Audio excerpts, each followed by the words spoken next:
নমস্কার বন্ধুরা, আজকে আমি বানাচ্ছি খিচুড়ি। এই ঠান্ডার দিনে রাতের বেলা গরম গরম খিচুড়ি খেতে ভীষণ ভালো লাগে। তো আজকে ঠান্ডা, তাই ভাবলাম আজকে খিচুড়ি বানাই।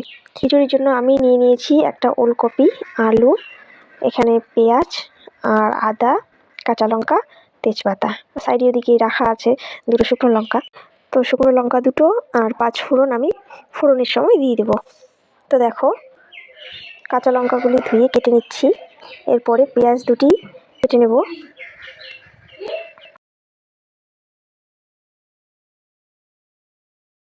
তোমাদের কাছে একটা রিকোয়েস্ট করব, ভিডিওটি ফুল দেখো, কেউ স্কিপ করবে না। তো দেখো, পেঁয়াজগুলি কাটা হয়ে গেছে। এবার এই ওলকপিটা আমি ছুলে নিচ্ছি। খিচুড়িতে অনেক সবজি দিয়েও বানা যায়, বাঁধাকপি, ফুলকপি এগুলিও দেওয়া যায়। তো আমি আজকে আলু আর ওলকপিটাই দিচ্ছি।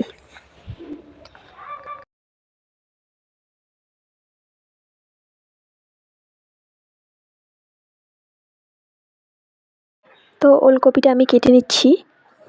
আমি কোনোদিন খিচুড়িতে ওলকপি দেইনি, আজকে প্রথম দিচ্ছি। খিচুড়িতে কিন্তু অনেক সবজি দেওয়া যায়, বাঁধাকপি, ফুলকপি এগুলি দেওয়া যায়। তো আমি আলু আর ওলকপিটাই দিচ্ছি।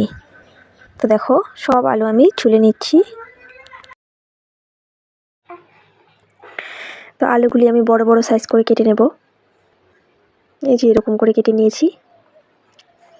বাকি আলুগুলো এভাবেই ছুলে কেটে নেব।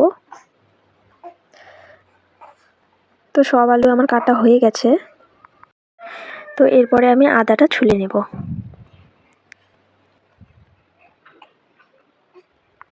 তো দেখো, আদাটা ছুলে নিয়েছি। তো এরপরে আমি আদাটা বেটে নিচ্ছি।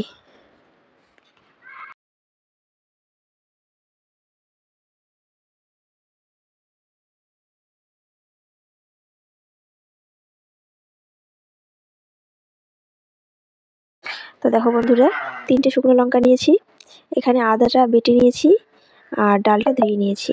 এটা কিন্তু মুগ ডাল। তো দেখো, কড়াই বসিয়ে দিয়েছি, কড়াই গরম হয়ে গেছে। দিয়ে দিচ্ছি তেল।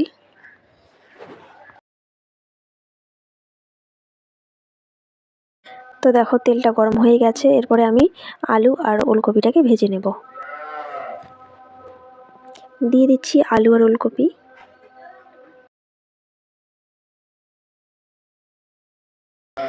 তো দিয়ে দিচ্ছি একটু হলুদ গুঁড়ো। আর একটা কথা, আলু আর ওলকপিটা না ভাজলেও হবে, এমনিও রান্না করলে হবে। তো আমি ভেজেই দিচ্ছি। তো দেখো বন্ধুরা, আলু আর ওলকপিটা ভাজা হয়ে গেছে, আমি লাল লাল করে ভেজে নিয়েছি। এবার নামিয়ে নিচ্ছি। তো সবগুলি আমি নামিয়ে নিলাম। এরপরে আমি ফোড়নের জন্য দিয়ে দিচ্ছি 3টে শুকনো লঙ্কা, 2টো তেজপাতা, আর আমি একটা জিনিস দিতে ভুলে গেছি, 5 ফোড়ন। তোমরা 5 ফোড়নটা দিয়ে দিবে। তো এখানে আমি মুগ ডাল নিয়েছি, মুগ ডালটা ধুয়ে নিয়েছি। তো মুগ ডালটা আমি দিয়ে দিলাম। তো মুগ ডালটা হালকা ভেজে নেব। এভাবে নাড়াচাড়া করতে হবে, না হলে পুড়ে যাবে এদিকে নিচে। খিচুড়ি কিন্তু যে কোনো ডাল দিয়েই করা যায়, মসুর ডাল দিয়েও করা যায়, মুগ ডাল দিয়েও করা যায়। তো আমি মুগ ডাল দিয়েই করছি, তোমরা চাইলে মসুর ডাল দিয়েও করতে পারো। এখানে আমি আদা আর জিরে গুঁড়ো নিয়েছি। তো একটু জল দিয়ে নেব, কারণ জিরে গুঁড়োটা শুকনো ছিল। তো দেখো, ডালটা ভাজাভাজি হয়ে গেছে। এরপরে আমি বেটে রাখা আদা আর এখানে আমি দিয়েছি জিরে গুঁড়ো, সেটা দিয়ে দিলাম।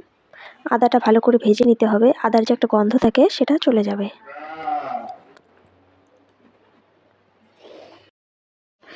দিয়ে দিচ্ছি হলুদ গুঁড়ো, দিয়ে দিচ্ছি শুকনো লঙ্কার গুঁড়ো। আমি বেশি ঝাল দেব না এখানে, কারণ বাড়িতে বাচ্চারা আছে। তোমরা ঝালটা তোমাদের স্বাদ অনুযায়ী দেবে।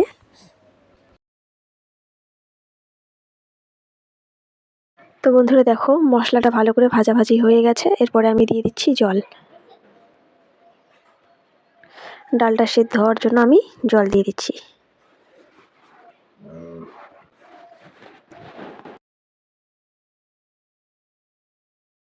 আর এদিকে আমি চালটা ধুয়ে নেব।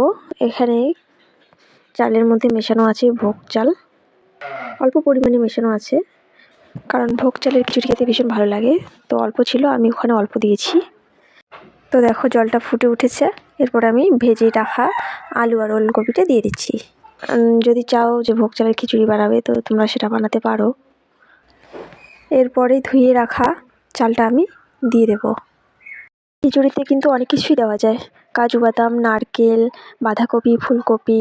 আজকে আমি এমনি সিম্পল বানাচ্ছি, তো এরপরে অন্যদিন আমি ওই রেসিপিটা বানাবো, তো তোমাদের সাথে শেয়ার করব। তো এভাবে বারবার নাড়াচাড়া করতে হবে, না হলে নিচে লেগে যাবে। তো আমি বারবার এভাবে নাড়াচাড়া করছি। দেখো জলটা ফুটে উঠেছে।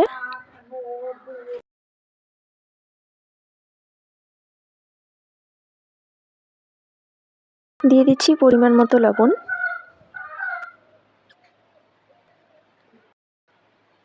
আবার এভাবে নাড়াচাড়া করব। তো বন্ধুরা, খিচুড়ি খেতে কে কে পছন্দ করো অবশ্যই কমেন্ট করে জানাবে। তো দেখো খিচুড়িটা আমার হয়ে গেছে প্রায়। আবার এভাবে নাড়াচাড়া করছি।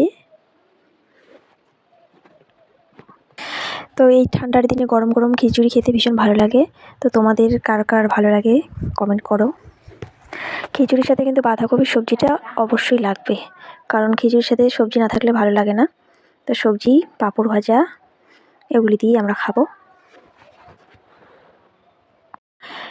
তো দেখো খিচুড়িটা আমার হয়ে গেছে, দিয়ে দিচ্ছি একটু গরম মশলার গুঁড়ো আর একটু ঘি। তো ফাইনালি আমার খিচুড়িটা হয়ে গেছে, এরপরে আমি নামিয়ে নিচ্ছি অন্য একটি পাত্রে। তো বন্ধুরা, তোমরা বাড়িতে ট্রাই করবে আর কমেন্ট করে জানাবে কেমন হয়েছে। আশা করছি খিচুড়িটা আজকে ভালোই হয়েছে, খেতে টেস্টি হবে। তোমরাও বাড়িতে বানাও। আর আমার এই রেসিপিটা যদি তোমাদের ভালো লাগে অবশ্যই একটা লাইক, কমেন্ট আর বন্ধুদের সাথে অনেক অনেক শেয়ার করবে।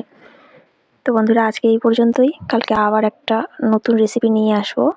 আমি তো সবসময় সিম্পল রেসিপি নিয়ে আসি। তো তোমরা যদি এরকম সিম্পল রেসিপি পেতে চাও, যারা যারা এখনও সাবস্ক্রাইব করো নাই আমার চ্যানেলটিকে সাবস্ক্রাইব করে রেখো। তো কালকে আবার একটা নতুন ভিডিওর সাথে দেখা হচ্ছে। ততক্ষণে তোমরা ভালো থাকবে, সুস্থ থাকবে। টাটা।